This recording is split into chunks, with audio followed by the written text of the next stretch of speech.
Tenemos en la línea telefónica, se lo agradezco mucho, a la senadora Angélica de la Peña del PRD, presidenta de la Comisión de Derechos Humanos. ¿Qué tal, Angélica? ¿Cómo estás? Pues bien, Pascal, estoy bien. Me da gusto saludarte a ti y a tu audiencia. Igualmente, bueno, pues el tema es obvio. Angélica, es el procedimiento mediante el cual el Senado de la República ejercerá una función que no tenía sino hasta recientemente. Es la primera vez que la ejerce. Pues la decisión será objetar o no la decisión del encargado de despacho de la PGR de remover al titular de la FEPADE, Santiago Nieto. ¿Cómo ves la discusión pues que se dará? Yo creo que a partir de hoy, me imagino, a partir de que decida el mecanismo la Junta de Coordinación Política. Pues sí, estamos frente a una situación inédita en el Congreso mexicano. Nos parece que no está, puede incluso tener distintas interpretaciones, particularmente la función que tiene el encargado del despacho de la PGR, porque no es todavía un procurador que tendría que pasar por el tamiz del Senado de la República, como todos sabemos. Y la decisión que toma, inevitablemente, Pascal, tiene que verse lo que está detrás de esta situación, particularmente por el caso Odebrecht, que desde junio de 2015 conmocionó al continente.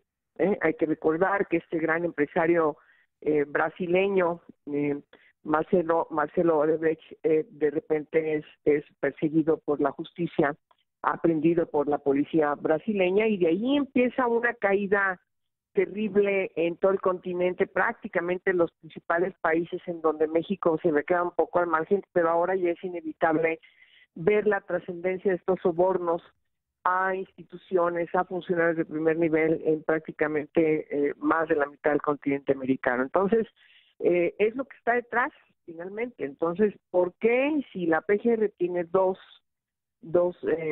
procesos, uno por corrupción y otro en la parte que tenía el fiscal Nieto respecto al tema de los usos ilegítimos para campañas electorales, de repente, en medio de también una campaña ya prácticamente que inició para concretarse el año que entra, destituye al fiscal aduciendo un código de ética y un reglamento? Me parece que tiene que conocerse exactamente qué fue lo que incomodó, por qué lo hace el encargado del despacho ahora, cuando sale el caso a relucir de que si hubo o no hubo presiones, de si hay presunción de violación al debido proceso o no, etcétera. Y entonces, en vez de que entre a revisarse de manera puntual la situación, lo que se opta es por remover al fiscal de la FEPADE, y entonces claro que todo el mundo reaccionamos, porque dijimos, bueno, ¿de qué se trata? ¿Por qué en este momento? ¿Por qué con este tema? El tema que está detrás, o sea, no es cualquier cosa. Las repercusiones que estamos viviendo en México de la trascendencia de estos sobornos de Odebrecht, por cierto, Pascal, nos han alcanzado un poco tarde respecto a lo que ya hemos otros países, observado, sí, en otros países, ¿no? Oye, Angélica, déjame ser un poco provocador en mi próxima pregunta. Te preguntaría si está pudiendo hacer esto, porque tú un poco planteas esa cuestión, y mi pregunta es si no será que lo está haciendo porque ustedes, quienes aprobaron la reforma en 2014, se lo permitieron con esa redacción que dice que el procurador podrá remover libremente al titular de la FEPADE. Creo que ahí es parte del origen del problema, ¿no? Pues sí, pero el procurador, no encargado del despacho, empezando por aclarar eso. Sí. El procurador Cervantes, por ejemplo, que conoció parte significativa del proceso que estaba llevándose FEPADE, o más bien corrijo, conocía todo el proceso que estaba llevando FEPADE respecto a este caso, y nunca ni siquiera observamos que pudiera haber alguna situación de discordancia entre ellos. Incluso hasta el final lo vemos allí con parte del equipo cuando tiene esta comida para despedirse. de los y las funcionarias de PGR. Me parece que aquí se extralimitó el encargado del despacho de la PGR. Eso yo creo que, por lo tanto, estamos frente a una situación de forma que lleva y trasciende a un asunto de fondo, Sí. que va a ser complicado que no se le señale aquí en el Senado de la República.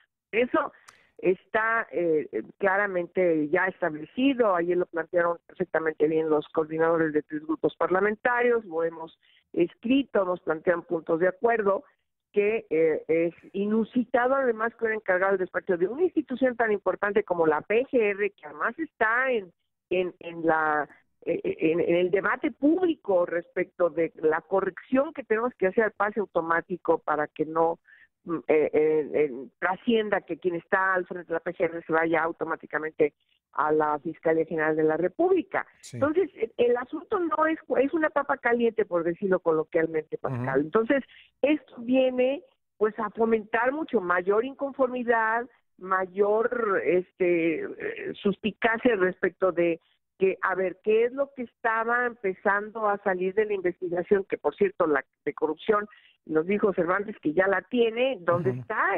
Nos vemos que hay un proceso que sea normal en cuanto a una investigación que ya se concreta, pues iniciar todo el proceso hacia el ámbito del Poder Judicial.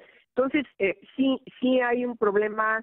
Yo creo que se extralimitó en la interpretación del reglamento, pero bueno, me parece que en este país tenemos también que escuchar a las dos partes. Eso sí me parece importante, que aun cuando yo tengo resistencias y estoy por que se restituya al fiscal que lo renunció, me parece que también tenemos que escuchar en algún tipo de reunión. Él ha dicho que él no puede venir porque no es el procurador, entonces estamos frente a una contradicción. Entonces, si no eres el procurador y no puedes venir, según leí yo en una entrevista que hizo ayer, entonces, ¿de qué se trata? Entonces, ¿por qué no te esperas a que el presidente nos mande la propuesta de quién va a sustituir a Cervantes y aquí en el Senado de la República decidamos si lo aprobamos, si lo ratificamos o no? Y entonces, ya en funciones, quien va a asumir la Procuraduría General de la República toma este tipo de decisiones que son de una gran trascendencia, Pascal. Oye, una última pregunta, si me permites, Angélica. Sí, claro. ¿Esta discusión que se va a dar es una discusión técnico-jurídica, técnico-legal o una discusión política?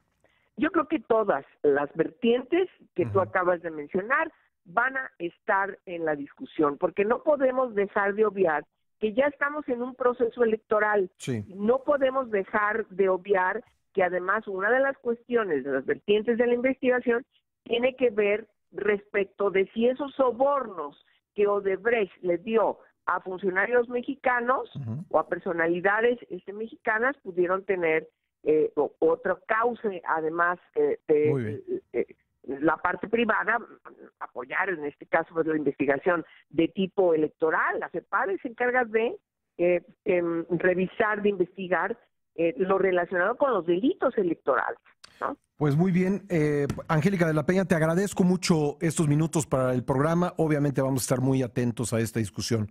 Gracias. Claro que sí, un saludo afectuoso para ti y todos. Igualmente, muy amable. Gracias a Angélica de la Peña. Bueno, hoy ha escuchado usted a 3 senadores de diferentes partidos políticos, al presidente de la mesa directiva del Senado, Ernesto Cordero.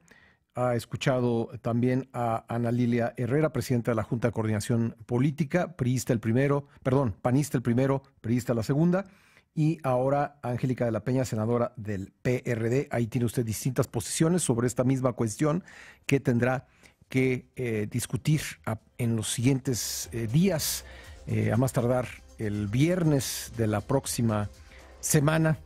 Esta nueva facultad del Senado de objetar la decisión de remover al titular de la FEPADE.